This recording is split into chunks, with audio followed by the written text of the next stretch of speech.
The following video contains mature content in both language and opinion. You have been warned. Enjoy. Hello, welcome to Mitch's Rant Time, the show where I talk and you unfortunately have to listen. Just a warning, I will get vulgar. As you probably saw, I do speak my mind, and oftentimes I talk about all sorts of topics, politics, philosophy, life, everything. Today, I've been thinking a lot about a lot of things.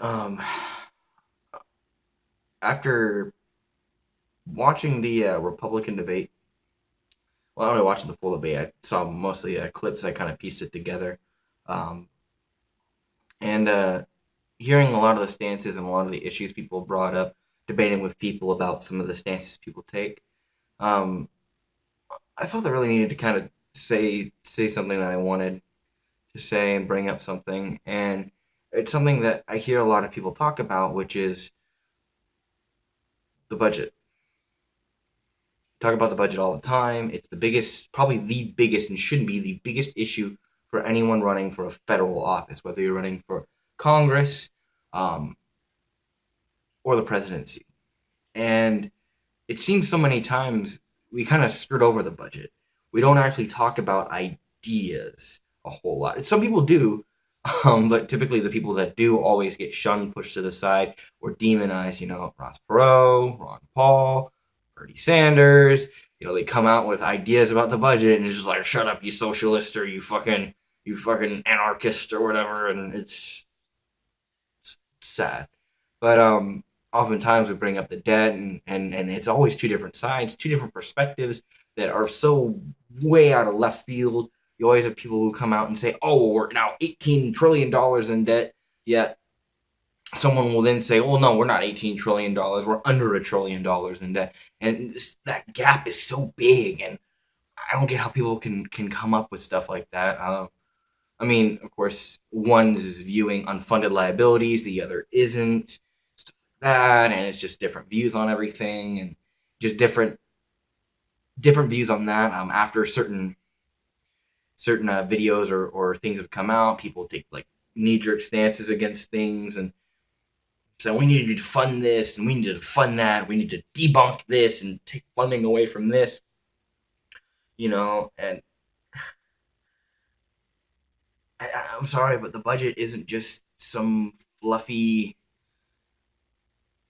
thing you float around. It should be the primary issue.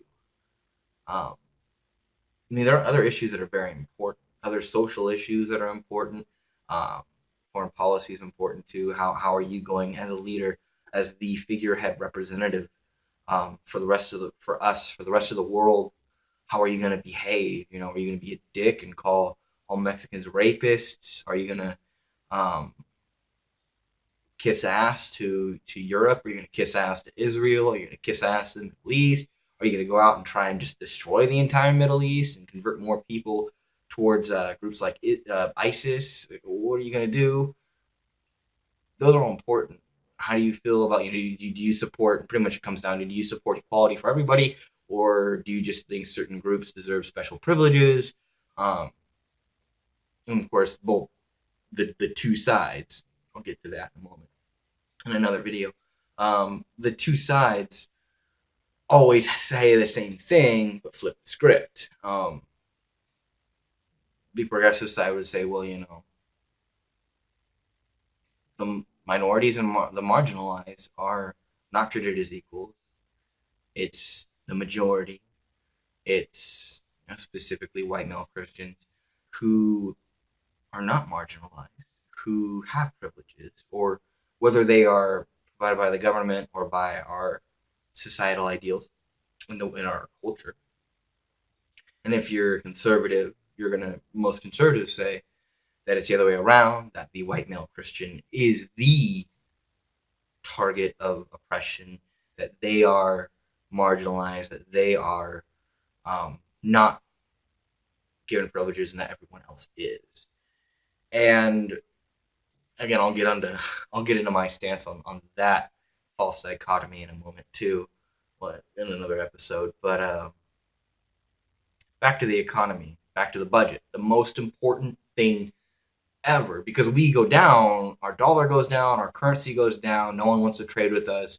We go from being a first world country to being a country that first worlds donate to, and we don't want to become that. We need to be economically sound, economically secure, and we always just ride over it. We always say stupid little taglines. We always say we need to defund that for no reason. We never sit down and look at it. Another person actually who I want to bring up, uh, he was a governor. His name's Gary Johnson. He actually had a good way of looking at the budget, and this is similar to how I'm about to propose to look at the budget, which is basically cut what we don't need, look at things we do have, see what if we can cut from it. But whenever you're thinking about keeping or cutting, always weigh it as a cost versus benefit. If the cost is high and the benefit is well, actually, it would be if the cost is heavy and the benefit is light, don't have it, or work a way to balance it. If it's the reverse, keep it. We're it's paying for itself. Um, and that's a very sane way to look at it. That's not conservative. That's not progressive. It's not libertarian. Kind of libertarian. It's actually very much classic liberal, which is provide for what we need, provide for what's good, but don't over don't over provide. Don't spend like a freaking crazy motherfucker. But at the same time, don't cut things that people the vast majority of people find useful, and could be used if needed as a form of revenue. Um, Programs that are nonprofits, if you could find a way to tax the nonprofits, if they're making a lot of money, you can use that as revenue. So don't take away from the nonprofits. You know, technically taxing would be taking it away, but don't just completely go them over. That actually didn't make sense. But anyway, I'm talking mostly about programs. And while I agree there are a lot of programs we need to move away from, and I definitely feel myself personally that we need to move away from heading towards becoming a welfare state. We don't need to just cut everything. We don't need to just go in with a fucking axe and start cutting left and right, this program, that program, just because we don't like them or just because we think some people, low percentages within the single digit percentages are abusing it. But that doesn't mean we can't start policy, begin a policy plan that will bring ourselves further from a welfare state while strengthening our economy, while building ourselves back up, while having those that are at the poverty, pulling people away from the poverty line, widening the middle class, having the middle class grow strong, and expanding it while shrinking the poor. And I think we could do that. And I'll throw out an idea, and it's actually similar to some things some politicians have brought up. I know that gentleman, Gary Johnson, I believe he backs a policy like this, or he has something similar. I know Rand Paul, which as much as I may disagree with him on a lot of things, definitely give my opinion in Rand Paul in another video, but he's proposed a lot of good economic ideas when it comes to taxation, at least for the most part. They're good, which is cutting taxes for everybody down to a certain flat. Let's say it's like 10% federal tax or 12%, or no higher than 15, which is good. And then having a laundry list of deductions for those who are middle class, working poor, and poor, and excluding the rich from deductions, which I think is also good because in a way it encompasses both concepts. It encompasses both ideas, both the progressive ladder of you make this much, you only get taxed this, as well as the progressive deductions concept, but also keeping that very conservative, very, what we're cutting taxes, people don't need to do it. And the basis of that is the more money people have, the more they're going to spend, the more they're going to spend on the economy. And while I agree that the money you're taking away, especially you're taking a lot away from the rich in the way of what the rich are giving. Um, there aren't that many rich Muslims. A lot of middle class people who are still going to be giving a lot, and they're going to be paying a lot. And I think one thing that you should implement with this, um, is like a 1% federal sales tax, but you should do it with a lot of other taxes too. I think.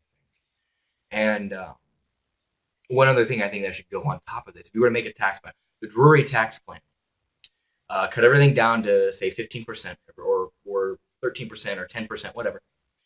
You have a ladder. You have a negative ladder at $1 million plus. You have no deductions at between 1 million and 500,000. If you own a home and a business, you employ people, you get 1% deduction. If you're under 500,000, you get a 2% deduction. If you're under 100,000, you get a 2.5% deduction or whatever. Or we actually do half, one, two. If you're under 75,000, you get 3% deduction. If you're under, you know, 50,000, you get a 5% deduction. If you're under 30,000, you get like a 6% deduction. If you're under 15,000 a year, you get like a 7% deduction, where you're only paying like 2% federal income tax. You're paying just about the same, not much more relatively, for income taxes you would be buying shit. And then that 1% tax. And then I think what you add to this, and this is where I'm going to get into something, and then I'll come back to another topic that has to do that's a response to this, and they both are linked. Um, you allow donations, you allow voluntary taxes.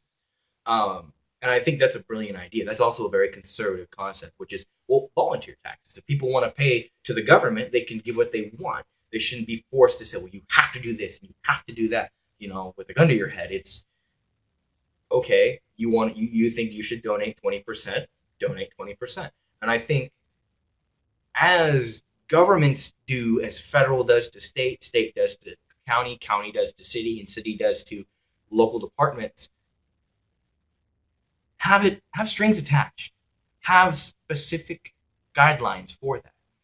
If you're donating what you're saying and saying, okay, and I'm gonna add another 5% of my income this year, and I want it to go to Social Security, I want it to go to the military, I want it to go to veteran services, I want it to go to welfare, I want it to go to Israel, say we do, or whatever. You want it to go to something, you specify, and they have to hold on to it. And you have the IRS review itself, or what I'll propose the IRS to become. And you hold them accountable. You ask, did you vote on that? Did you do that? You have people who run for government who not only say they're going to do that, but you ask, you demand the shit out of the people who say, well, I'm going to make sure that we spend on what we should be spending. Well, if the people say, well, if $300 million comes in from Americans voluntarily, and they all say they want it to go to welfare, better be going for fucking welfare. If $50 million comes in, and it's supposed to go to veteran services, it better be going to fucking veteran services. If it goes to law enforcement, it better be going to fucking law enforcement. They better be buying new trucks or better fucking indicators and shit like that. They better be getting what they need. And they better be getting it from the people who said they wanted to give it to them. And I think that's a good point too. And that shouldn't be the basis. But it's a good balance. And it allows for us to do that. As well as, pardon me, but it calls progressives on there, well, people who make more should donate more. Right. Usually you should donate more. By all means, donate more. And I think, though, when this comes to something, it's not about them donating more because they want to. It's about people telling others what to do. We do this a lot. A lot of our laws we have are about what we think other people should or shouldn't do. You shouldn't get married to someone of the same sex. You shouldn't own a gun. You shouldn't smoke pot. You shouldn't engage in prostitution. You shouldn't drive this without a seatbelt. All these restrictive laws that really have nothing to do with morality, nothing to do with, it's a little bit to do with safety. Prostitution is dangerous. Smoking drugs is dangerous. Owning a gun is dangerous. Um, Driving without a seatbelt is dangerous. You're taking the risk of, if you crash, you fly through windshield and you die. But same with owning a gun. I own a gun. I take the chance of having it loaded, dropping it, and it shooting someone else. It discharging and hitting someone else, hitting myself, whatever. Same with drugs. I take a chance of ruining my body. Same with, should I get a tattoo and get an infection? Everything you do, though, has a risk, and people have the right to engage in those risks if they feel that it's a part of their fulfilling life, and they should be allowed to do that.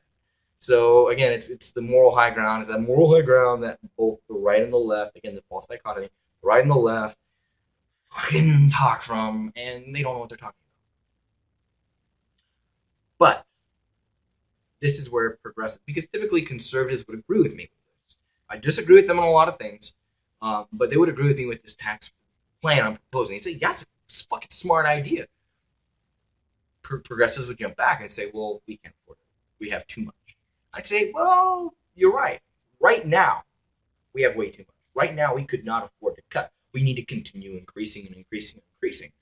And as much as I understand increasing when you really need to, when you desperately need to increase for something that is a need, a war, you have to go to war, like real war.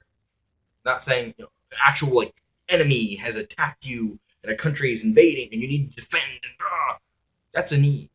If emergency services, that's a need. Fire, police, whatever, that's a need. You need people doing that because police, they're not just law enforcement, they're health. They're fucking health.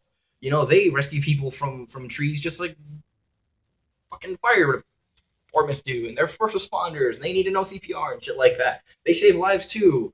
They don't just catch people and shoot people. There's more. And a need, I understand a need. If we become really poor, we get to another recession and more people need help. Yeah, increase taxes for that. I get that.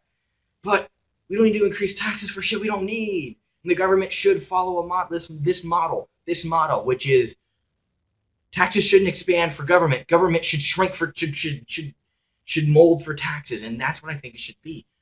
But like I said, with the exception of a severe need, and that's where, yeah, duh.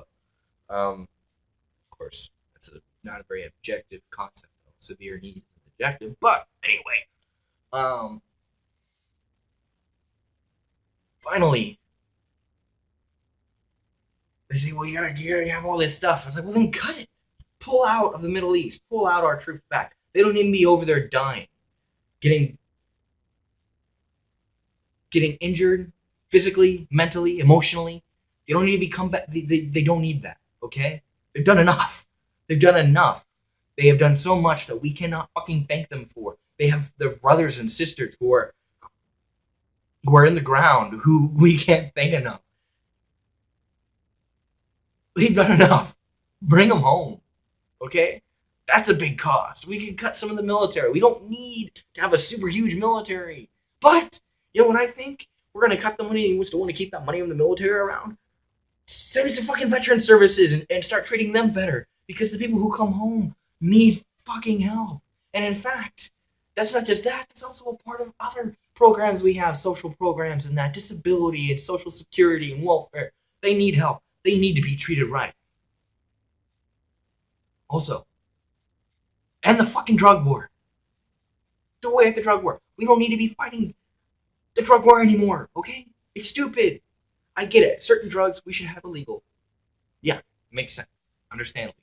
Overly synthetic, extremely harmful drugs that are created out of volatile environments like meth, heroin, and bath salts, the ones that make you eat people's faces. Yeah, duh. All right. Marijuana, LSD, cocaine, mushrooms, ecstasy. They're not. All right? And marijuana, you see, marijuana kills people and shit. Look at Cheech and Chong. They're fucking dinosaurs now. And they're still alive and kicking, doing fine. They made movies about being pot smokers. They're like the pot smoker. They've lived for a long time. You know how many people actually smoke pot?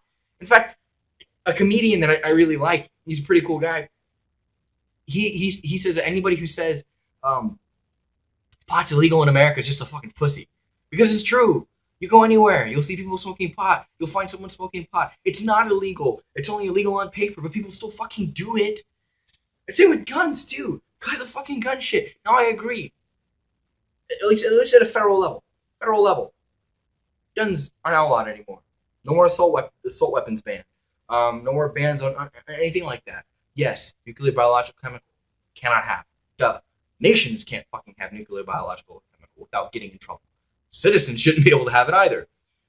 Agree with that Geneva Convention stuff. But everything else, you want to own a tank or whatever, fine. But states should be able to limit to a certain point. Now, I agree, constitutionally, states shouldn't be able to limit firearms. But, 203, grenade launcher, you shouldn't need a permit for that. It's fucking explosive. I agree with the explosives part. Having explosives, having things like that are super dangerous, that are more dangerous than just a bullet. Because while, having a gun with a 30-round magazine, yeah, you could potentially kill 30 people. Having a fucking bomb, you could kill 100 people. We know that. So I understand that. But again, you're expanding. You're cutting things. That's less law enforcement for, being pulled off the streets, defending our fucking people, defending our fucking children, to fucking fight an invisible enemy, being put back where they need to be, spending less money on that. You can reduce the ATF, you can reduce the DEA, you can put them both. The ATF, you just turn it into the Illegal Drugs Unit, Illegal Substance Unit. You put it into the FBI. The DEA joins the ATF, put into the FBI, Illegal Drugs Unit. That's all it is. That's all you fucking need. Into the FBI, the CIA, military intelligence. That's all. Just turn the CIA into a military branch, a small military branch called whatever. You know what you could do? You could take Homeland Security, you take the CIA, Homeland Security, the TSA, all of that, and put it into one and create it to, the Federal National Guard or the Federal National Defense branch, and make it small, and then have it to where, yeah, they do work with that, but cut it down. We don't need to be spying on our fucking allies, let alone our enemies. We don't need to spy on our enemies. Why do we need to spy on our enemies? Unless it's for a military purpose. We're actually physically fighting them, or they're an actual physical threat saying they're going to launch rockets at us. Then we spy on them. If they're not, don't fucking worry about it. We don't need to be preemptive. Same thing. Cut the Patriot Act and everything that goes with it, which a lot of what I just talked about would go away. The Patriot Act isn't necessary. It's wasteful and it's preventive. And preventive doesn't do anything. Preventive drug laws don't do anything. Preventive gun laws don't do anything. Preventive fucking terrorism laws don't do anything. There have been how many terrorist attacks? Still, bad ones. Whether they're small, like the Sandy Hook shooting or the fucking Dylan Roof shooting, or big ones like the Boston bombing, since the Patriot Act went into fucking play. It's not working. No matter how much you say, well, we spoiled this and spoiled that. No, it's not working. And it doesn't stop any form of terrorism. Islamic extremist terrorists, Christian extremist terrorists, fucking sick psycho kid terrorism, racial terrorism. It doesn't stop any of it. So just cut it. And these are all issues too I'll talk about in other videos. But fucking cut it. Okay. So that. You cut a lot of other things too. Cut down what we don't need. We don't need to worry about the fucking border. Okay? Yes, we need to make sure we have a good immigration system. Agreed. We can't just have people coming in and getting jobs that they don't have green cards for. They don't become a citizen. And getting benefits that are required to be a citizen. Agreed. Fine. We don't need to treat them like they're fucking criminals. Do you know what they're running from? They're running from the shitty fucking nations down there. The shitty communist, socialist nations down there. They're running from shitty fascist nations. We also don't need to be sending money to fucking Mexico. Because you know what Mexico does? When they catch them, they abuse the shit out of them. They beat them up. They rape them. They throw them into prison. And they don't do anything. Okay? Because people still come over. Alright? So cut that. Cut spending that doesn't do anything. Because we're not getting anything from it. When you cut all of that, I'm damn sure you'd only have maybe 5% more to tax from everybody at the most to be able to make up for what I'm proposing. Now, I can't guarantee, but I'm pretty damn sure it'd be damn close. Economists can get on this. But that's an intelligent discussion. It's a discussion we need to have. Talk about this for about 25 fucking minutes. More than anyone in that Republican debate ever fucking talked about. More than Hillary Clinton will talk about. More than Obama talked about. More than fucking anyone has talked about. Except for Bernie Sanders. And in the last race, Ron Paul. The budget's an important thing. We need to have ideas about it. About what we need to cut. What's cost effective, what's not. We don't need to use the budget as a political fucking MacGuffin to dance around and hunt and throw out and say, oh, the MacGuffin, oh, the budget, oh, isn't it so bad? Oh, I'm not going to have an Obama budget. I'm going to do a Reagan budget. Brr. That's great. It doesn't mean shit. What are you going to do? What's your idea? Have an actual discussion, even if it's a bad idea. Everything I just said, not perfect. There are bad ideas in there, things people need to correct me on, and they should. And that's how we become a good nation. That's how we come up with good ideas. We talk it out. We discuss it. The debate shouldn't be about, well, I'm not going to do this, and you're going to do that, and you betrayed us, and this person's just like this person. It should be, I think we should do this. And the Republican candidate says, oh, that's a good idea, but have you considered this? That's what they should be doing. That's what Congress should be doing. They propose bills off of knee-jerk reactions. Kids get shot up. Oh, we gotta ban guns. Some mock video comes out for Planned Parenthood. Oh, we gotta ban Planned Parenthood.